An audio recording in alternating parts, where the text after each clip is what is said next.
प्रिय भक्तगण, आज हम आपको एक कथा का श्रवण करा रहे हूँ जो सुनने मात्र से आपके जीवन में सुख, संपत्ति और धन की वर्षा होगी। तो चलिए कथा को प्रारंभ करते हैं। माता पार्वती कहती हैं, गरीब का सहारा कैसे बने भगवान शिव।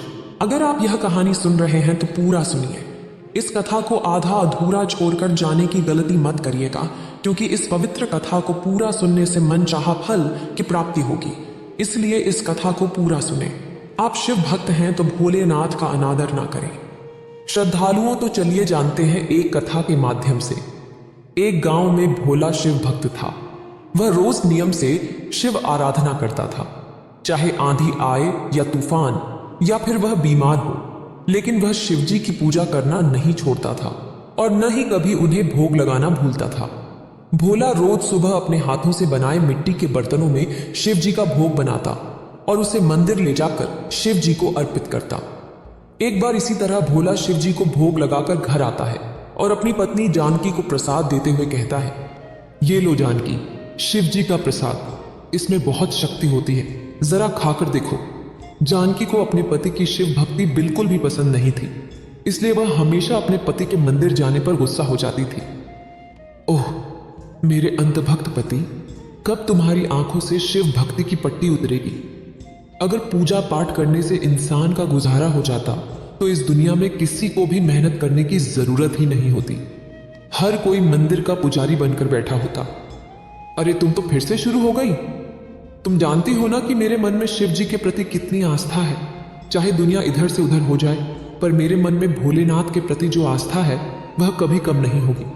तुम क्यों बेकार में उल्टे सीधे शब्दों का इस्तेमाल करके अपना दिमाग खराब करने की कोशिश करती हो। हाँ, अगर पत्नी अपने पति को सही राह दिखाए तो इसका मतलब यह होता है कि पत्नी अपना दिमाग खराब कर रही है। ठीक है, तुम्हें जो करना है करो, पर सच्चाई तो यह है कि पूजा पाठ करने से कुछ नहीं होगा। चाहे तुम लाख पूजा पाठ कर लो, मेहनत तो तुम्हें तब भी करनी पड़ेगी। इतना कहकर भोला घर के बाहर बैठकर मिट्टी के बर्तन बनाने लगता है। भोला अच्छे से बर्तन बनाकर उन्हें मार्केट में बेचने जाता है। कुछ घंटे बीत जाते हैं, लेकिन भोला की दुकान पर एक भी ग्राहक नहीं आते, जिससे वह थोड़ा परेशान हो जाता है। हे शिव जी, ये क्या हो रहा है? पिछले कुछ दिनों से मेरी बिक्री अच्छी नहीं हो रही। अगर ग्राहकों को मेरे बर्तन पसंद नहीं आ रहे हैं तो आप मुझे बताओ कि मुझे अपनी गलती कैसे सुधारनी है। आखिर क्या कारण है कि ग्राहक नहीं आ रहे? भोला अपने बर्तन लेकर घर वापस आ जाता है। उसका चेहरा उदास था। वह हाथ मुंह धोकर घर में आता है और अपनी पत्नी से कहता है, जानकी, मेरे लिए खाना लगाओ, मैं जल्दी से खाकर सोना चाहता हूं, मेरे सिर में बहुत दर्द हो रहा है। जानकी कहती है, खाना तो मैंने तुम्हें दे दिया, अब ये बताओ कि आज कितने बर्तन बिके हैं, कितने पैसे कमाए आज तुमने। भोला उदास होकर कहता है, जानकी, मार्केट में काम एकदम से ठप हो चुका है, एक भी बर्तन नहीं बिका। जितने बर्तन लेकर गया था वो सारे के सारे वापस लेकर आया हूं। आज 1 रुपए की भी बिक्री नहीं हुई। जानकी कहती है, क्यों जी, तुम्हारे भोलानाथ कहाँ थे? अगर तुम्हारी 1 रुपए की भी बिक्री नहीं हो रही थी तो उस वक्त तुम्हारे भोलानाथ को तुम्हारी मदद करने के लिए आना चाहिए था ना। क्या फायदा ऐसी भक्ति का जब भगवान अपने भक्तों का ध्यान ही ना रखे। मैं तो कहती हूं छोड़ो ये पूजा पाठ। भोला गुस्से में कहता है, खबरदार जानकी, अगर दोबारा तुमने मेरे शिव जी के बारे में कुछ भी अनाप शनाप बोला तो जीवन में उतार चढ़ाव तो आते ही हैं, पर इसका मतलब ये नहीं कि तुम अपने माँ बाप का साथ छोड़ दो। मेरे लिए मेरे भोलेनाथ, मेरे माता पिता सब कुछ है। जानकी कहती है, माता पिता हमेशा अपने बच्चों का साथ देते हैं, तुम्हारे शिवजी ने तुम्हारा साथ क्यों नहीं दिया? मुझे बस इस सवाल का जवाब दे दो तुम। भोला कहता है, वक्त आने पर मेरे शिवजी मेरी मदद जरूर करेंगे और मुझे तुम्हें सफाई देने की जरूरत नहीं है। अरे पता नहीं कैसे अनाड़ी पति से शादी हो गई है मेरी। दिन रात पूजा पाठ भक्ति में लीन रहोगे तो मेहनत कब करोगे? अगर ऐसे ही चलता रहा तो एक दिन हम सड़क पर आ जाएंगे और हाथ में तुम्हारे मिट्टी के बने बर्तन लेकर भीख मांगेंगे। इसी तरह से पूजा पाठ में लीन रहे तो एक दिन तुम्हारे ये शिव जी हमें भिखारी बनाकर छोड़ेंगे। अच्छी बिक्री न होने की वजह से जानकी फिर से गुस्सा हो जाती है और अपने पति को खरी खोटी सुनाकर गुस्से में सोने चली जाती है। इसी तरह सुबह हो जाती है और भोला भोग लेकर मंदिर जाता है और पूजा पाठ करता है। हे शिव जी, अपना आशीर्वाद बनाओ मुझ पर। देखो ना, पिछले कई दिनों से मेरा काम बिल्कुल ठीक नहीं चल रहा। पता नहीं आखिर क्या बात है जिसकी वजह से मेरे एक भी बर्तन नहीं बिक रहे। बहुत परेशान हो गया हूं शिव जी। पूजा करने के बाद भोला घर आता है।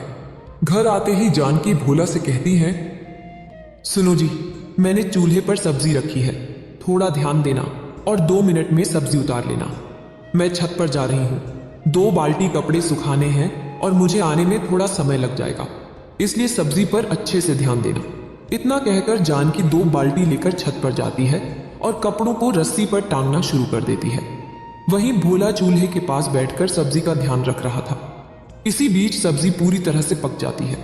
भोला कपड़े की मदद से सब्जी वाली कढ़ाई नीचे उतार रहा था, लेकिन तभी अचानक से उसका हाथ फिसल जाता है और गर्म कढ़ाई और सब्जी उसके हाथ पर गिर जाती है।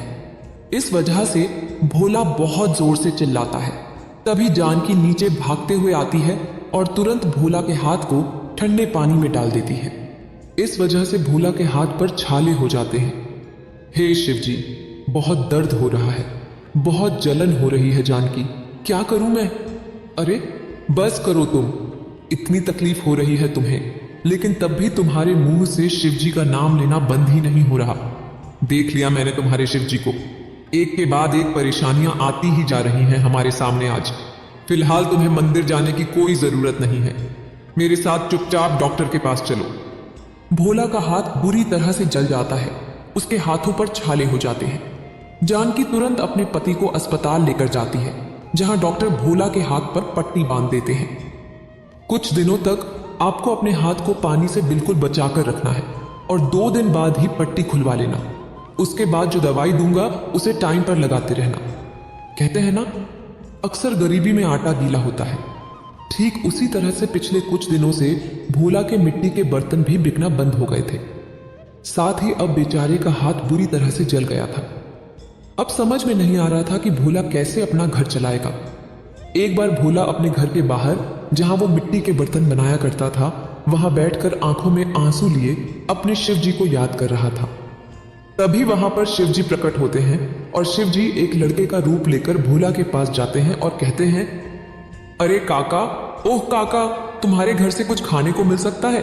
2 दिन से कुछ खाया नहीं है। अगर भगवान के लिए एक रोटी दे दोगे तो तुम्हारा बड़ा एहसान होगा। उस लड़के को देखकर भोला को दया आ जाती है और वह जानकी से कहकर उसके लिए खाना मंगवाता है। वह लड़का पेट भरकर खाना खा लेता है और फिर भोला से कहता है, अरे काका, बहुत बहुत धन्यवाद। वैसे एक बात समझ में नहीं आई काका, तुम्हारे हाथ में ये क्या हो गया और तुम इस तरह से उदास क्यों बैठे हो? भोला लड़के के सामने उदास हो जाता है और उसे अपनी सारी बात बताने लगता है, जिसके बाद लड़का भोला से कहता है, अरे काका, तुम्हें पता है मेरा नाम शंभू है और मैं शिव जी का बड़ा भक्त हूं। सच बताऊं तो मेरा इस दुनिया में कोई नहीं है, लेकिन तब भी शिव जी का नाम लेकर काम चल ही जाता है। और रही बात मिट्टी के बर्तन बनाने की, तो तुम चिंता क्यों करते हो? मैं हूं ना, अरे मैं बहुत बढ़िया मिट्टी के बर्तन बनाता हूं। रुको, मैं अभी दिखाता हूं। इतना कहकर शंभू यानी कि शिव जी मिट्टी के बर्तन बनाने लगते हैं। शिव जी काफी सुंदर सुंदर मिट्टी के बर्तन बनाते हैं। मिट्टी के बर्तन देखकर भोला हैरान हो जाता है और शंभू से कहता है, अरे तुम तो सच में बहुत अच्छे कलाकार हो। इतने सुंदर बर्तन तो कोई कुम्हार भी नहीं बनाता जितने तुमने बना लिए हैं। अगर मैं इन बर्तनों को बाजार में बेचने लगूं तो मेरी रोज की बिक्री होने लगेगी। शायद मेरी ही कलाकारी में कोई कमी थी, तभी तो ग्राहक मेरे पास नहीं आ रहे थे। अरे तुम बिल्कुल भी चिंता मत करो, जब तक तुम्हारा हाथ ठीक नहीं हो जाता मैं ही तुम्हारे बर्तन बनाऊंगा। और हाँ, शाम को बाजार जाने की तैयारी शुरू कर दो, देखो कैसे ग्राहक आते हैं तुम्हारे पास। शंभू की वजह से भोला बहुत खुश हो जाता है और इसी तरह शाम हो जाती है। शाम को भोला और शंभू दोनों मिलकर बाजार जाते हैं और मिट्टी के बर्तन बेचना शुरू कर देते हैं। भोला के मिट्टी के बर्तन पूरे बाजार में सबसे अलग और सुंदर थे। इस वजह से सारे ग्राहक भोला के पास आकर मिट्टी के बर्तन खरीदना शुरू कर देते हैं और देखते ही देखते सारे बर्तन बिक जाते हैं और उस दिन भोला की बहुत अच्छी बिक्री होती है। भोला शिवजी का शुक्रिया अदा करता है और घर आ जाता है। जानकी, ओ जानकी, देखो आज मेरी कितनी अच्छी बिक्री हुई है, सब शिवजी की कृपा से। अरे तुम फिर से शिवजी पर आ गए। ये शिवजी की कृपा नहीं बल्कि इस बालक की कृपा है। ये बच्चा बहुत समझदार है, देखो कितना बढ़िया कलाकार है ये। इसकी कलाकारी के आगे तो बड़े बड़े कुम्हार भी फेल हैं। धीरे धीरे भोला का हाथ भी ठीक हो जाता है और शंभू भी भोला के साथ भोला के घर में रहने लगता है। एक सुबह भोला उठकर नहा धोकर शिव जी को भोग लगाने के लिए भोग बनाना शुरू करता है। भोला भोग बनाकर मिट्टी के बर्तन में निकालकर भोग को वहीं चूल्हे के पास रखकर अंदर किसी काम से चला जाता है। तभी शंभू वहां आता है और भोग उठाकर खाने लगता है। क्या बात है, आज तो भोला ने बहुत ही स्वादिष्ट भोग लगाया है। रोज से भी ज्यादा स्वाद आ रहा है आज के भोग में। तभी अंदर से आता हुआ भोला शंभू की बात सुन लेता है और वो भोला से कहता है, क्या कहा तुमने? तदड़ से भी ज्यादा स्वाद आ रहा है तुम्हें इस भोग में। रोज तो मैं शिव जी को भोग लगाता हूं ना, तो तुम्हें इसका स्वाद कैसे पता? भोला की बात सुनकर शंभू मुस्कुराने लगता है और वो अपने असली रूप में यानी कि शिव जी के रूप में आ जाता है। शिव जी को साक्षात प्रकट होते देख भोला की आंखों में आंसू आ जाते हैं। तभी वहां जानकी भी आती है। दोनों पति पत्नी हाथ जोड़कर शिव जी के सामने खड़े हो जाते हैं। हे भोलेनाथ, मुझसे इतना बड़ा पाप क्यों करवाया आपने? मैं बहुत बड़ा पापी हूं। आपने मिट्टी के बर्तन क्यों बनाए? भोलेनाथ, अरे भोला, इतना उदास क्यों होते हो? अब मुझे अपने सच्चे भक्त के लिए इतना तो करना ही था ना। तुम्हारे साथ इतना सब कुछ होता रहा, लेकिन तब भी तुमने मेरे प्रति जो आस्था और विश्वास था उसे डगमगाने नहीं दिया। अब जब मेरा भक्त मेरे लिए सब कुछ कर सकता है, तो क्या मैं अपने भक्त की मदद नहीं कर सकता? हे शिव जी, मुझे माफ कर देना। मैं रोज अपने पति को आपकी भक्ति करने से मना करती रही। मुझे ऐसा लगता था कि उनका पूजा पाठ, उनकी भक्ति, उनकी आस्था सब व्यर्थ है।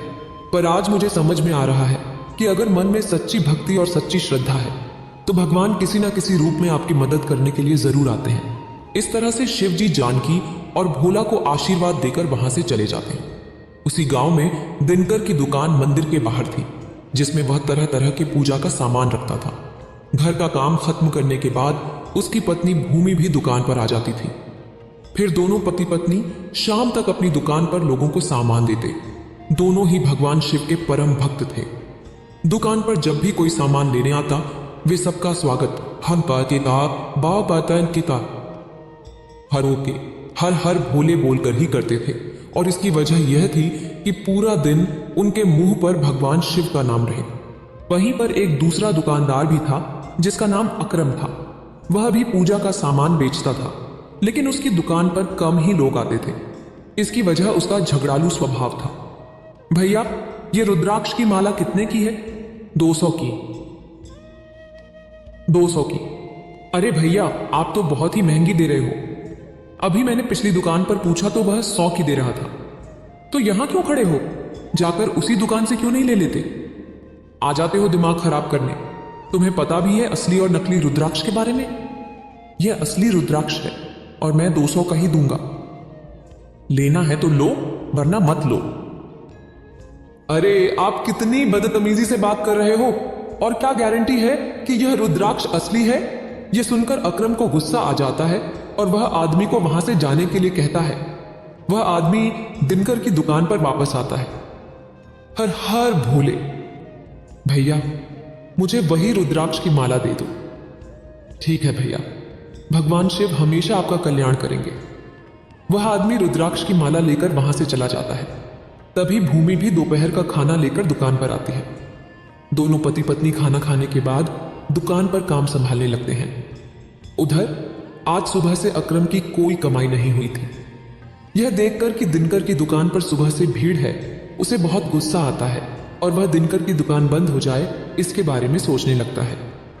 अगले दिन सुबह सुबह जब दिनकर अपनी दुकान खोलता है तो उसे पता चलता है कि मंदिर में आज भगवान शिव को किसी ने सोने का त्रिशूल भेंट किया है। वह भोलेनाथ के दर्शन करने जाता है और उस त्रिशूल के भी दर्शन करता है। पीछे पीछे अकरम भी वहां पहुंच जाता है और दिनकर से कहता है, देख रहे हो लोग कितने अमीर हैं?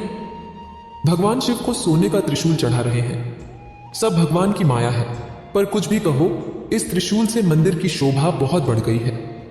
तभी पंडित जी उधर आते हैं और दिनकर बातों बातों में त्रिशूल का दाम पूछ लेता है। पंडित जी, ये त्रिशूल तो बहुत महंगा लग रहा है, कई लाखों का तो होगा ही। हाँ, बहुत महंगा है। जिन्होंने चढ़ाया है वे बड़े ही धनी आदमी हैं। ये सुनकर अकरम का दिमाग काम करने लगता है। वह रात को मंदिर बंद होने के बाद वहीं छुप जाता है।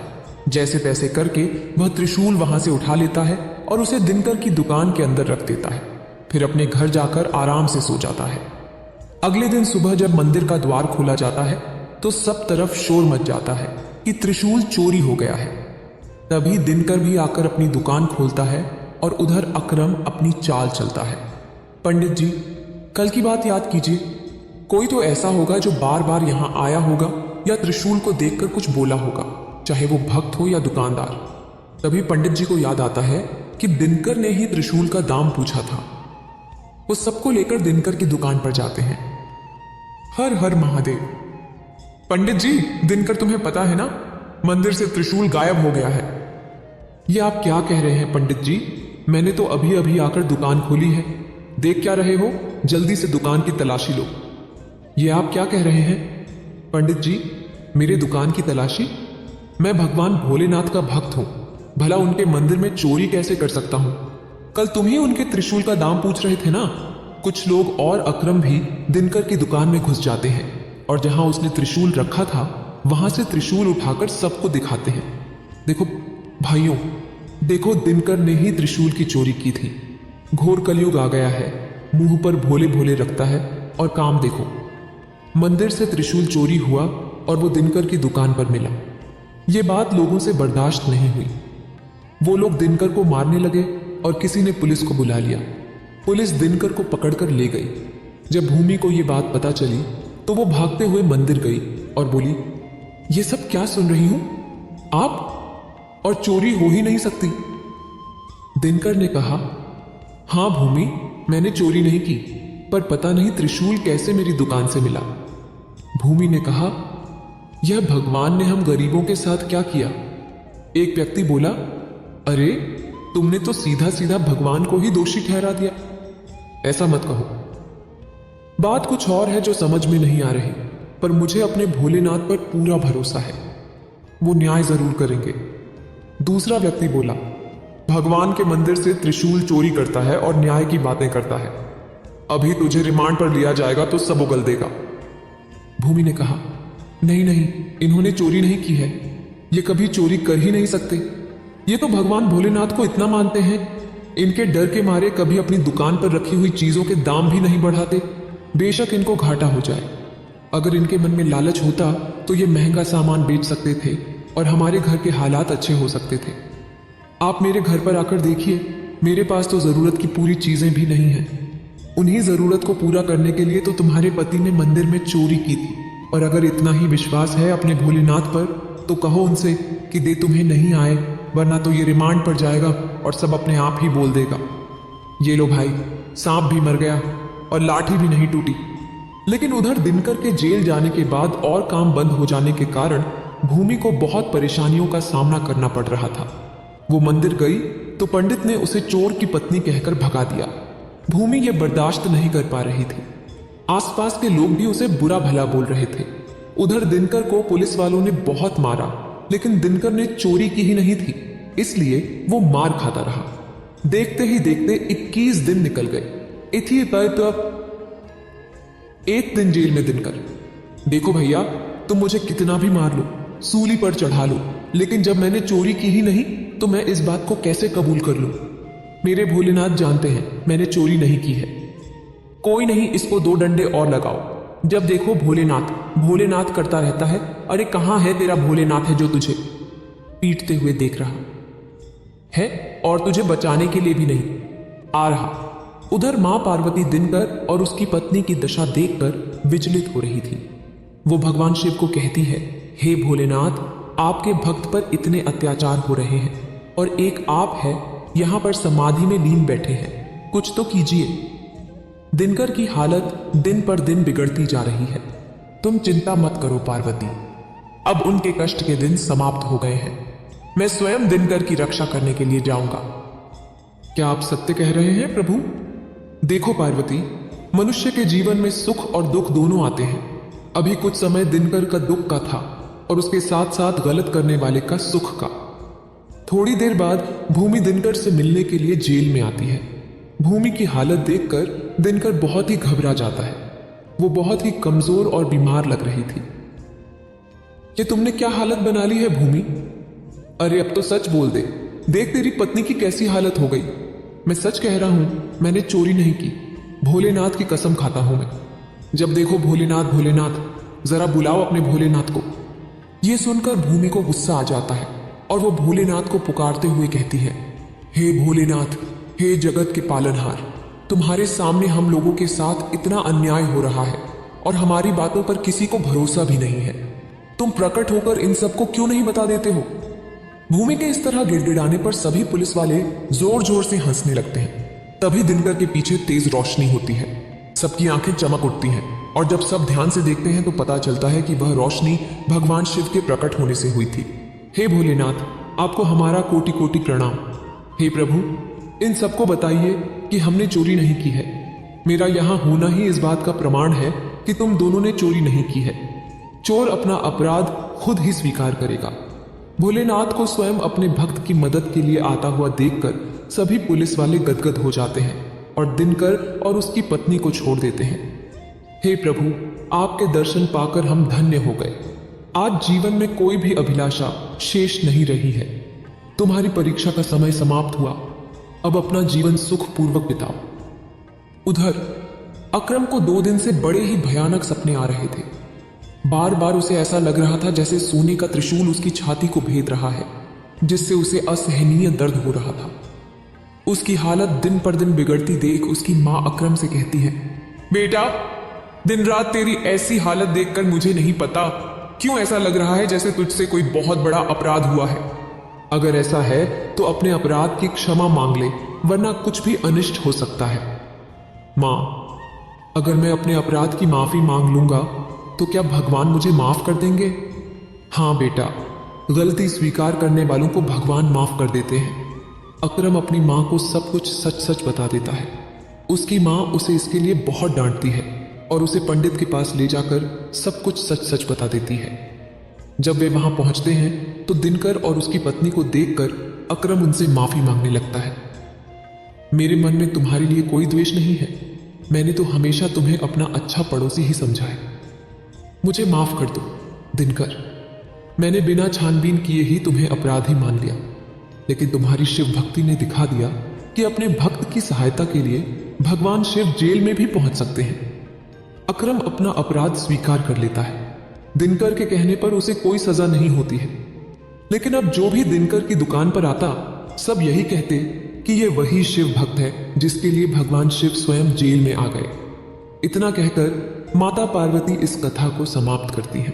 इस वीडियो को बोलते समय कोई त्रुटि हो तो मैं क्षमा चाहती हूँ। उम्मीद है आप सभी को यह वीडियो अच्छी लगी होगी। अगर आप शिव के सच्चे भक्त हैं तो चैनल को सब्सक्राइब और वीडियो को लाइक करके कमेंट में हर हर महादेव लिख दी।